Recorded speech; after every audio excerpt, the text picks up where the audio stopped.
Hey, what's going on, folks? This is Gerard's Horticulture Culture, and I am going to be propagating or planting my propagated Burrow Marks in peat moss. You want to see how I'm doing that, or why I'm doing it in peat moss, the benefits of peat moss, and how it can help you.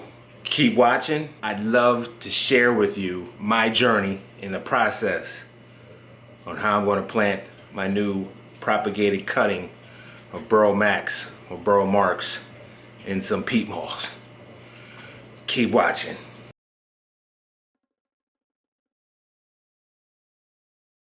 Hey, what's up, folks? This is Gerard's Horticulture Culture, and I'm an exotic plant collector. And on this channel, I talk about plants and plant care information. Thanks for tuning in. If this is your first time watching, it would definitely benefit you to hit that like and subscribe button so you can see the rest of my channels and videos on plant care and plant information.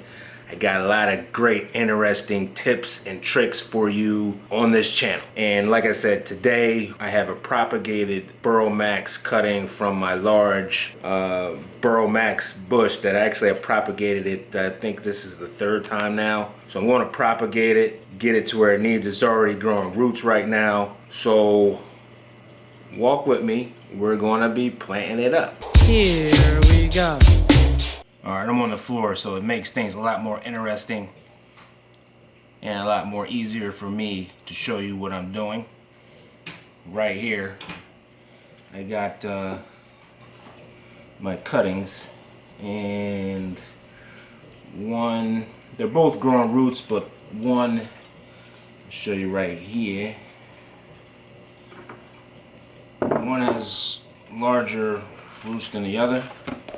So I generally wait for them to get like 2 inches long to take them out the water, and then I transfer them. If I can get it loose, I got other cuttings in here, monstera cuttings. They're just waiting. I don't know what. And the Burrow Max getting tied up in the other Burrow Max, but this one ready to go. She's got super long roots. This one is on the way. She's got like a couple inches, more or less, like a couple centimeters, I mean.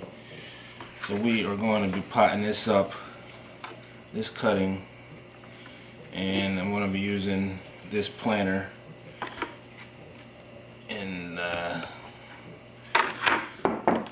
I'm using, like I said earlier, I'm going to be using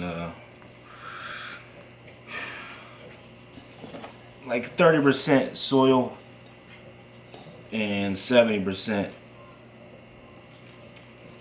peat moss.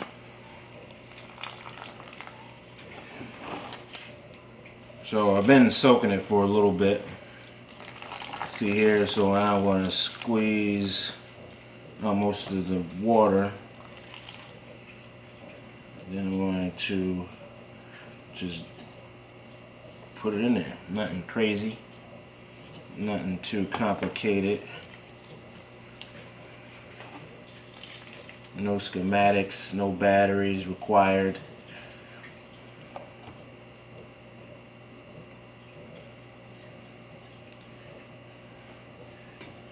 Patting it down.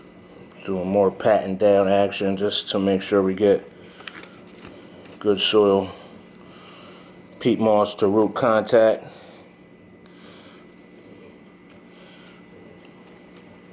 And that's pretty much it. So I normally just take my cuttings, then toss them in some premium soil with perlite and a couple other nutrients. This is like my first time actually potting, other than like my McCold's Jewel Orchid or Liticia, where I added, well, both of them are not 100% peat moss. This is 100% peat moss. I've seen a lot of growers that have very expensive plants, like potting them in peat moss. So I just decided to try the peat moss just to see where, see the outcome, see where it takes us.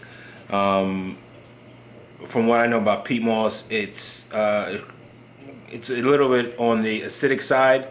Most of acid-loving plants love them. Rhododendrons, indoor plants kind of escape me right now at the moment.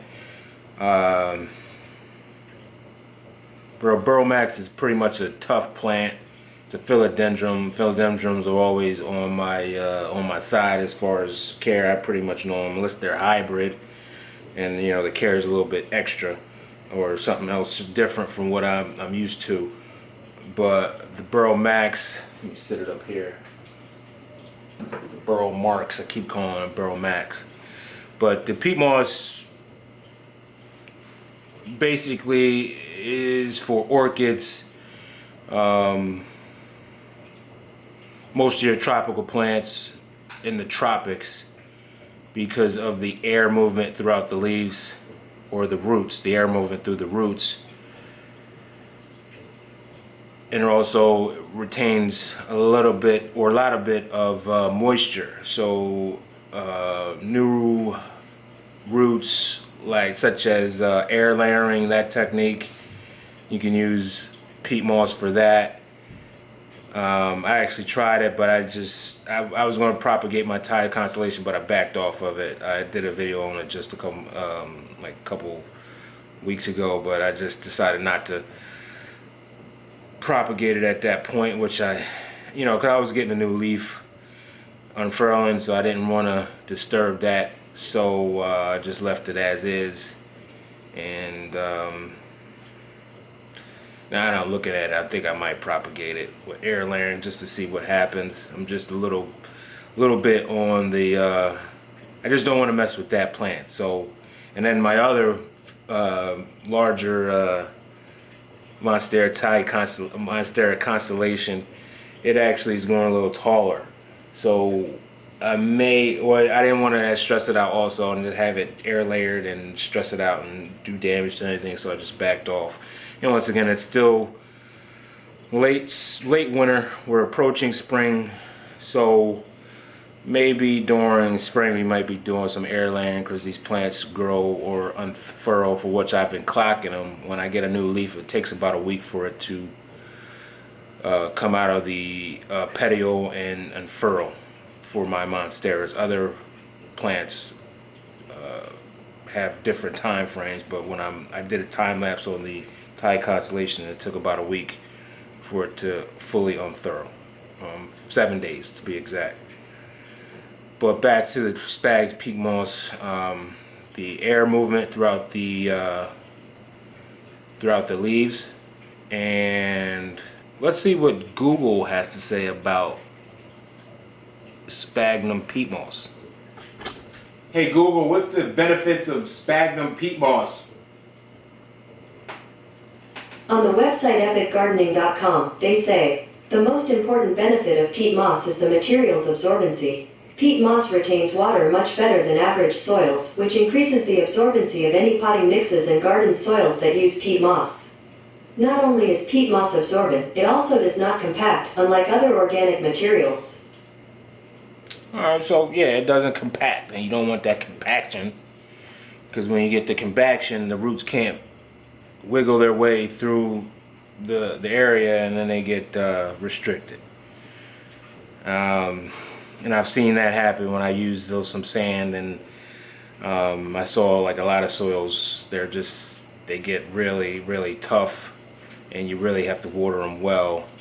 The peat moss allows for roots to kind of penetrate a little bit easier.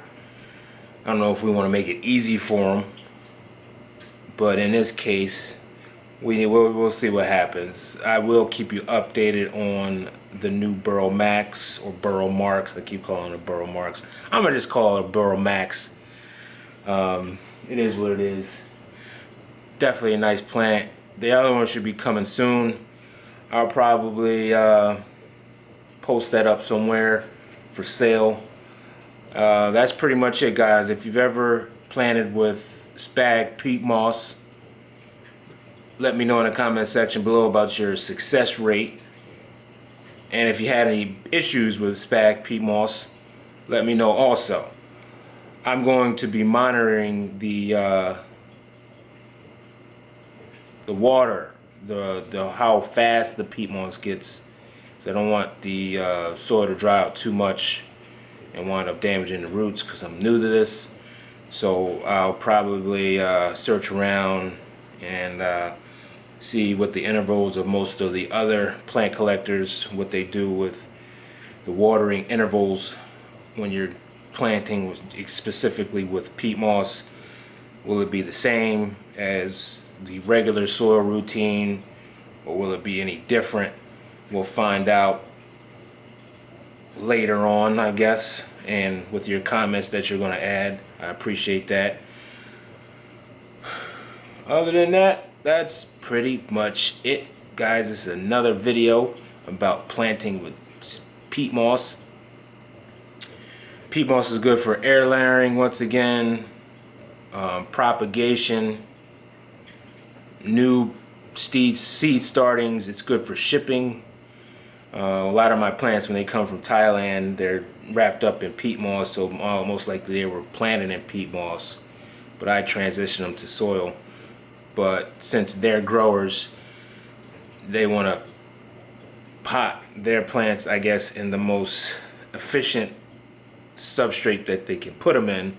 So I'm assuming that peat moss is one of those qualities and tools that you should use for growers of indoor plants to plant most of your high yield crops in, along with I'm assuming, leca, the hydroton balls, things like that. So like I said, I'll keep you updated on this. Thanks for watching, and keep growing.